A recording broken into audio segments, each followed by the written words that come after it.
Hey guys, welcome back again to the channel and to another video. Today we are going to install NFS on an Arch Linux server, and also we are going to see how we can connect to the servers via an Arch Linux client. So without further ado, let's get going.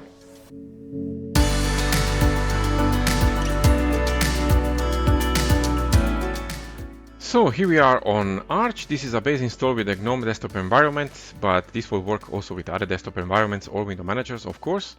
So the scenario is the following. We have here one Arch server where we are going to install NFS and create some shares that we want to export.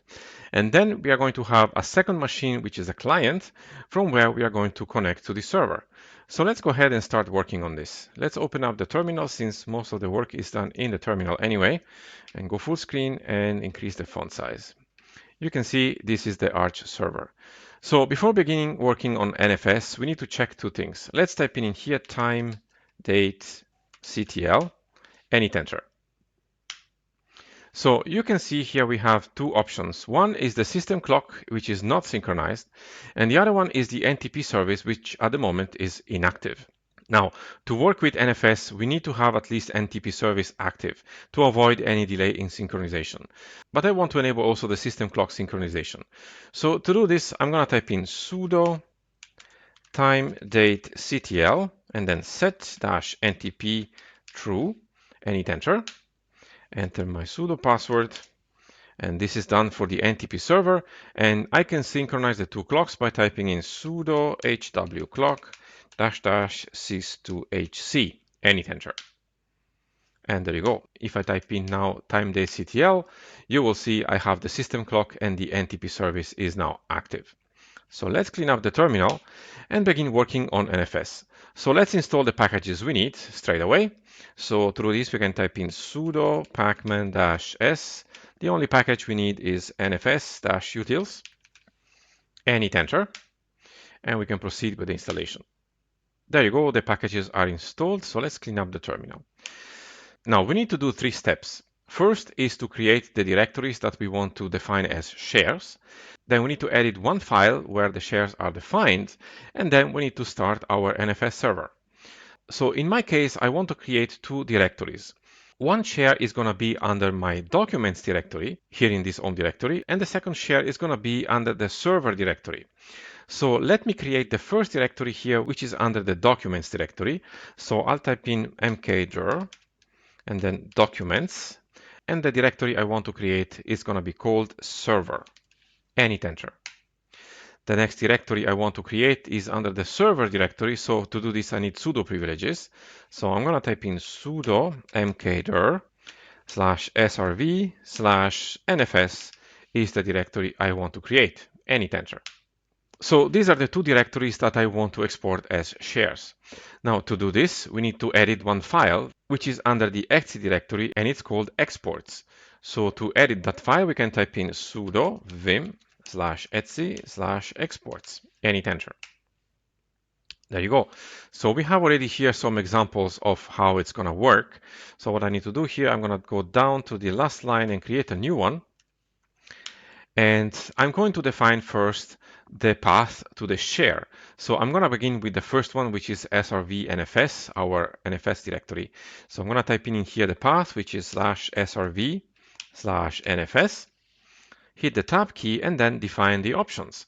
On the Arch Wiki, you can see many examples also on how you can restrict access to the share by IP. In my case though, because it's on a local network, I want to have it accessible to everyone. So to do this, I'm going to use the asterisk, open the parentheses, and then define the options, which in my case are read and write and sync, which is going to sync the data immediately. This is using a little bit more resources than the asynchronous method, but for this small server, it's actually going to be fine. Then in the next line, I can define the other share, which is under my home directory. So I'm going to insert here the full path, which is /home/hermano/documents/server. And again, the options are going to be the same. So I'm going to open it to everyone, and then the options are read and write, and the other option is sync, and close the parentheses. Now, for this file, this is done. We edited here our shares. And as it says here, once you made modifications to this file, we need to run this command here, export fs-arv, to reload basically the configuration. So let's save the file and exit Vim. and run the export fs file by typing in sudo export fs-arv and hit enter. There you go. You can see here we are exporting now our two shares. Now there is still one step we need to do, which is to start the NFS server. So to do this, we can type in sudo systemctl enable --now nfs-server and hit enter. This is basically enabling the service when we boot the machine and started it right now. Now to check this out, we can type in systemctl status nfs-server and hit enter. And you can see the server is up and running. So we can quit out from here. Now, if you have a firewall on your server like Firewall D, you need to also open some services in there. You need three services: NFS, Mount D, and RPC-bind. Once you open those three services on your firewall, you will be able to connect to it through the client. Otherwise, you will have an error from the client. So the work on the server is done. Now let's go ahead and switch over to the client. So we are here on the client. So again, let's open up the terminal because we need to perform operations in there, and go full screen and increase the font size. As you can see, this is the Arch client. Now, same thing as we did for the server, we need to check time date CTL. And as you can see, I have the same problem. Synchronization is off and the NTP service is inactive. So I need to enable both. Let's begin with the NTP service. So let's type in sudo time date CTL set-ntp and then true and hit enter. Enter our sudo password. There you go. And for the clock synchronization, we can type in sudo hwclock --sys2hc and hit enter. And there you go. If I type in again time date CTL, the options are now active. So let's go ahead and install also here NFS utils. This is the only package we need. So we can type in sudo pacman-s and then nfs-utils and hit enter. Proceed with the installation. There you go. Now here we don't need the server, but we need the utilities. Now, the first thing we need to check is if we see the shares exported from the server. So to do this, we need to know the IP of the server. So let me go back very quickly here to the server and type in IP space A. And you can see here I have an IP ending with 197. So let's go back to the client. And we can use now the show mount command to see the exports from the server. So let's type in show mount -e and then the IP. So 192.168.122.197 and hit enter. And you can see here we have the two shares from the server. So we have our server share and our NFS share. So next we need to create the directories where we want to mount these two shares. In my case, I'm going to create two directories under my documents directory in here. So I'm going to type in mkdir and then documents. I'm going to open the curly braces, and then the first directory I want to create is server, and the next one is NFS. Closing the curly braces and hit enter. Now if I enter my documents directory there and type in ls, you will see I have my two directories in there. So what I want to do here, I want to basically mount this server share to this server directory, and I want to mount this NFS share into this NFS directory. So how do we do this? Well, we need the mount command. And everything what we do right now with the mount command is going to mount the share into the directory in runtime. That means when I basically reboot the machine, the mount points will be gone. And to resolve this problem, we will need to make the mount points persistent into the fstab file, which we are going to do in a second. So let's begin first mounting our directories. Let's begin with the server share mounted in the server directory. So to do this, we can type in sudo mount -t for type. The type is NFS. And then the IP of the server is 192.168.122.197 : and then the path to the share, which is /home/hermano/documents/server.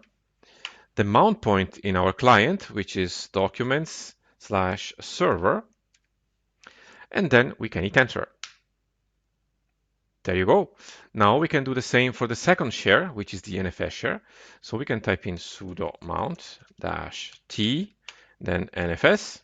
Again, the IP of the server is 192.168.122.197, colon, and then the path to the share, which is in this case /srv/nfs. And the mount point is this time documents/nfs. And then we can hit enter. There you go. So let's clean up the terminal and type in mount. And as you can see here, we have the two mount points. So the first one is the server share mounted into the server directory. And the second one is the NFS share mounted in the NFS directory. So everything looks good here. So let's move into the server directory. So let's type in cd, then documents, and then server, and hit enter. Type in ls, and this directory is empty. Let's create some files in here. Let's type in touch, and then file, curly braces. I'm going to create 20 random files here. So 1.20, close the curly braces, .txt. So I'm going to create 20 random txt files, and hit enter. Now, if I type in ls, you will see I have my 20 files in here. How does it look on the server? Well, let's have a look, shall we? Let's go back to our server and clean this up and move into our server directory too. So let's type in cd and then documents and then server and hit enter. Type in ls here, and you can see we have our 20 files in there. So let's try something here. Let's go back to the client and let's edit one of these files. Let's type in vim file1.txt and hit enter. Let's type in here hello from the client, and let's save this file and exit vim. And let's go back to the server and see if we see the change there. So let's type in here vim file1.txt. You can see hello from the client is there. So let's type in here something from the server. Let's type hello from the server. And then we can save the file and exit vim. And we can go back to the client and see the change there by typing in cat just to output the content, file1.txt, and hit enter. And you can see we have hello from the server. So synchronization is working fine. All right, so let's go back here to the documents directory and let's go into our NFS directory. So let's type in cd NFS. Type in ls in here, the directory is empty. So let's try the same thing. Let's type in touch, file, curly braces, 1.20, closing curly braces, .txt, and hit enter. And you can see in here we have permission denied.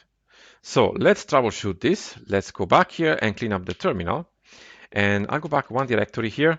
So let's type in here ls-l and hit enter to have a long listing of the content.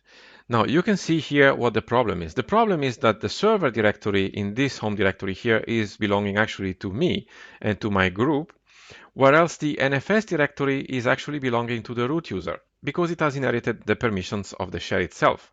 So what we can do here, we can go back, for example, to the server and change the directory of the NFS share. So let's go back here to the home directory and type in sudo chmod -r for recursive. So we want to change the permissions of the directory and all the contents of the directory.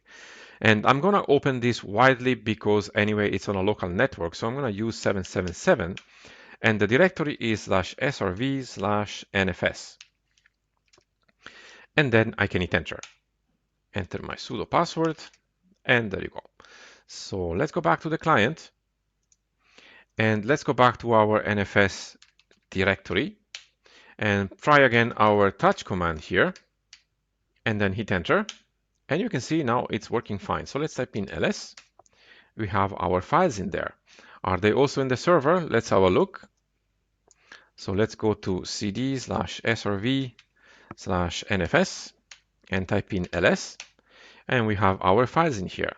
So let's try this exercise again. Let's open up one file here in the NFS directory. So let's type in vim file1.txt and type in here hello in the NFS directory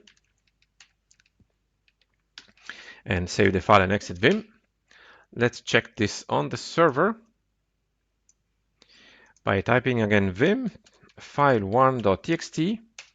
And you can see we have hello in the NFS directory. So I'm going to do the same here. I'm going to create a new line and type in hello from the NFS server and save this file.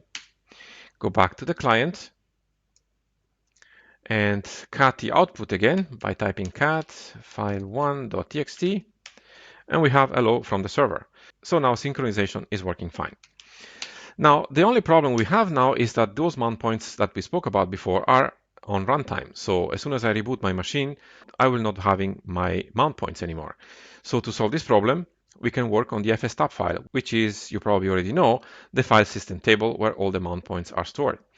So to edit this file, we need sudo privileges. So let's type in sudo vim and then /etc/fstab, and hit enter. Enter my sudo password. There you go. I'll make the fonts slightly smaller so that I can see more text in here. And I will enter a new line, and we can define now our permanent mount points. So the first one is going to be our server share. So we define this by typing first our IP of the server address, which is 192.168.122.197, colon, the path to the share, which is home/hermano/documents/server. The mount point for this in this client is under /home/hermano/documents/server. The file system type is NFS, and the options are read and write and then sync. And I'm going to add also the _netdev option, which is going to tell the system to mount this only if network is available. And then for the file system checks is 0 and 0. The next line for the second share, again, the IP address of the server, which is 192.168.122.197, colon, slash, the path to the share, which is srv/nfs. The mount point for this is /home/hermano/documents/nfs. File system type, again, is NFS.